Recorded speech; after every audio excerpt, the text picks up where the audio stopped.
जोबोद मोजां रायजो राजाया फिन 5 बोसोरनि थाखाय गावसोरनि थान्दैफोरखौ सायख'बाय आरो बिजेपिनि दैदेननायाव एनडिएआ देरहासार जानानै दिनै सरकार दानो थांगासिनो दं आरो 12 मे खालि जोंनि मानाव गेदेर माने हिमन्त बिश्व शर्मा बिथांनि दैदेननायाव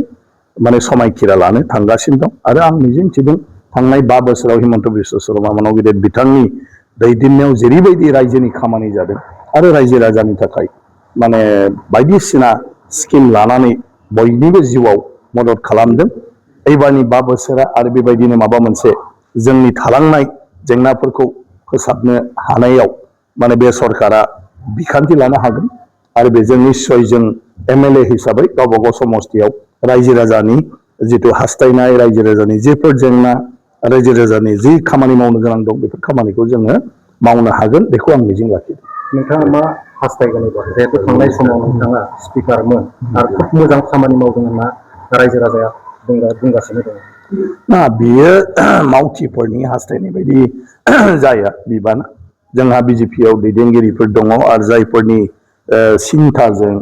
जायफोरनि माने मा होनो बायदिसिना बिसिनि मा होनो पलिसिजों दिनै बिजेपिया अनसायजादों हादोर नाङैनो गतिके बिथांमोनासो डिसिसन लागोन जे सोर सोरखौ बिबान होयोब्ला रायजोफोरनो खोथा होनाय बायदि बिसायख'थियाव बुंनाय बायदि आरो बिजेपिया साननाय बायदि खामानिखौ मावलांनो हागोन बे टिमखौ नायगोन सोरखौ बबाव दोनोब्ला अरायबो बिजेपिया रायजोफोरखौ सेबा खालामनायाव सिबिलांनायाव जाफुंसार जानो हायो गतिके बेनि नियम दा जेपि नाड्डा मानाव गेदेर बिथां आरो हारियानानि जोंहा गिबि मन्थ्रि मानाव गेदेर बिथांखौ जोंहा माने राष्ट्रीय पर्यायनिफ्राय आरोखि माने माबा हरदों बिथांमोनखौ नायनो थाखाय आरो बिथांमोना फैनानै जोंनि रायजिक कमिटि दिलीप सयकिया बिथांनि टिमजों रायलायगोन आरो जाय बिथांनि दैदेननायाव जाय बिथांखौ आसा खालामनानै दिनै आसामनि रायजो राजाया बिजेपि बिपिएफ आरो एसजिपिनो एसेबां मदद खालामगोन सापर्ट खालामदों जोंहा मानाव गेदेर हिमन्त बिश्व शर्मा बिथां गतिके बिथांजों सावरायगोन बा बिथाङाबो गावनि साननायखौ बुंगोन आरो बेबायदि बे दैदेनगिरिफ्रानो थांखि लागोन जे एबार माने सरकाराव सोर सोरखौ दायित्व होयोब्ला माने मोजाङै बिजेपिया जेखौ रायजोनो बाथ्रा होदों बेफोरखौ मावफुंनो हायो बेबायदिनो मन्त्रि सभाखौ दानाय जायो बेनो जाबाय नियम जोंनि पार्टिया आनसलिक नङा ओंखायनो बेवहायनो गासिबो थांखिया जाजोबा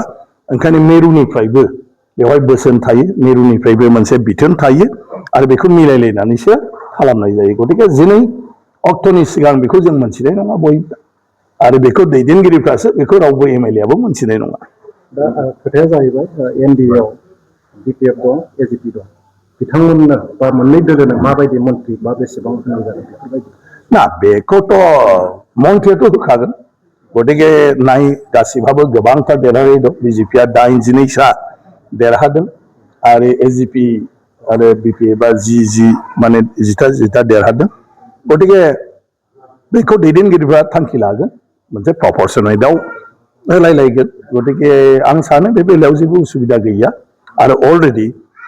बिजेपि हान्जानिफ्राय एसजिपिजोंबो सावरायबाय बा बिपिएफजोंबो सावरायगासिनो दं मैयाबो क'क्राझाराव जयैनो जों बयखौबो लानानै मोनसे माने मोननैबो हान्जानि दैदेनगिरिफ्रा जोंखौ माखासे बोसोन होदों दैदेनगिरिफोरखौ माखासे बोसोन होदों ओंखायनो बेवहाय गासिबो हान्जानिफ्राय मन्थ्रियाथ' थाखागोन नाथाय बेसेबां होनोब्ला बिथांमोना जेखौ थांखि लागोन दैदेनगिरिफ्रा बेनो जागोन आरो सिनियर बिजेपिनिफ्राय सारा मोननायनि दङ ना सिनियर जुनियरजों खोथा थाजोबा गासिबो गतिके बेवहाय ओंखायनो आं होनदों जे बहुतथा सिनियर दं कि जोंहा बिजेपिनिफ्राय मन्थ्रिया आरोखि हयथ' गिबियाव माने खोब माने मा होनो जुदि दाथारोबाबो माने 10 मोननो हागौ दा 82निफ्राय 10खौ सायख'नाय जागोन जे सोरखौ माने होयोब्ला खालामनाय जागोन आरोबा दा गिबि खैजन दायो माने जोंनि मानाव गेदेर माने चिफ मिनिस्टारजों माने खैजनखौ खालामफायो बे गिबि खिन्थु आं होनदों मा 82 सानि गेजेराव बिजेपिनिफ्राय खालि माने मा होनो 12निफ्राय लानानै 13, 14सिम खोब गोबांथारबा बेल' मन्त्रि सभायाव थागोन आरो गतिके बेवहाय जोंहा गोबां रोंगौथि गोनां मानसिफोर दं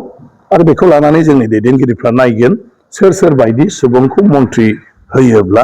सरकारनि लानाय खामानिखौ ग्रासरुट लेभेलसिम मोजाङै मावनानै इयुनाव रायजो राजाफोरनि जिथु माने मा होनो आसा मिजिं बेखौ लाखिनो हायो आरो उनावबो जाहाथे रायजो राजानि अनसायनाय मोननानै बे हान्जाया जेब्लायबो सरकार दालांबाय थानो हायो। माब्रै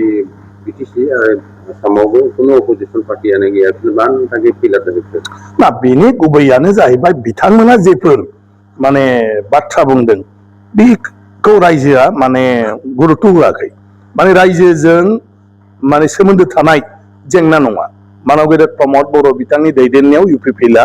बड'लेण्ड ओनसोलाव जेफोर बाथ्राखौ बुंदों बे बाथ्राफ्रा दा रायजोनि थाखाय गुरुत्व गैया। रायजोनि जेंनाया आलादा। ओंखायनो मानव गेदेर हाग्रामा महिलारि बिथांनि दैदेननायाव बिपिएफआ आरो हिमन्त बिश्व शर्मा मानव गेदेर बिथांनि दैदेननायाव बिजेपिआ जयैनो जेफोर बाथ्राफोरखौ बिटिसिआव बुंदों रायजोआ बिनि फारसे फोथायथि लाखिदों आरो बेखौनो जोंनि जिउआव दरखार होननानै साननानै दिनै बयबो बिपिएफ आरो